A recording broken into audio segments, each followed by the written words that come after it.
Oui, par souci toujours de préservation de la devise et des finances du pays, on se doit d'être regardant par rapport à ces compléments alimentaires qui sont importés. Il faudra bien sûr, il y a tout un travail à faire, il faudra évaluer le besoin en compléments alimentaires, voir ce qui est fabriqué localement, ce qui est importé. En tous les cas, faire en sorte à ce que la production locale arrive à satisfaire ce marché et s'assurer également que ces produits sont surtout fabriqués dans de bonnes conditions.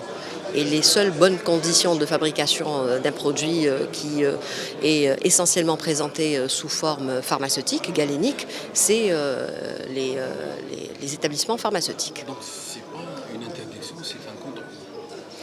Il faudra d'abord établir, faire un état des lieux et procéder, pourquoi pas, à des restrictions en termes d'importation, comme ça se fait au niveau de l'importation du médicament. Ce qui est fabriqué localement est interdit d'importation. Et je pense que c'est un concept qui commence à s'étendre à d'autres secteurs que le pharma, et notamment celui du complément alimentaire.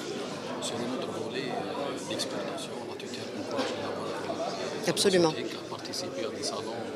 Le dernier en date, c'était à Abidjan. C'est Il y Abidjan. a une note d'hier qui encourage à aller sur ce banc. Donc c'est une politique clairement définie pour la tutelle pour encourager l'exploitation. Oui, l'exportation, d'une part, c'est surtout s'inscrire dans une politique économique inclusive au niveau de l'Afrique. Ce qui est important pour nous, c'est de conquérir le marché africain du médicament. Alors, d'une part, dans une première étape, ça sera une approche commerciale, et dans une seconde étape, il faudra qu'on s'implante en Afrique.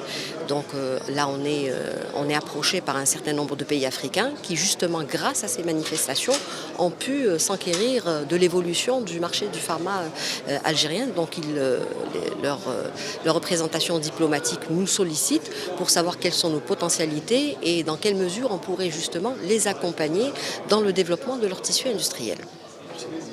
Je vous en prie.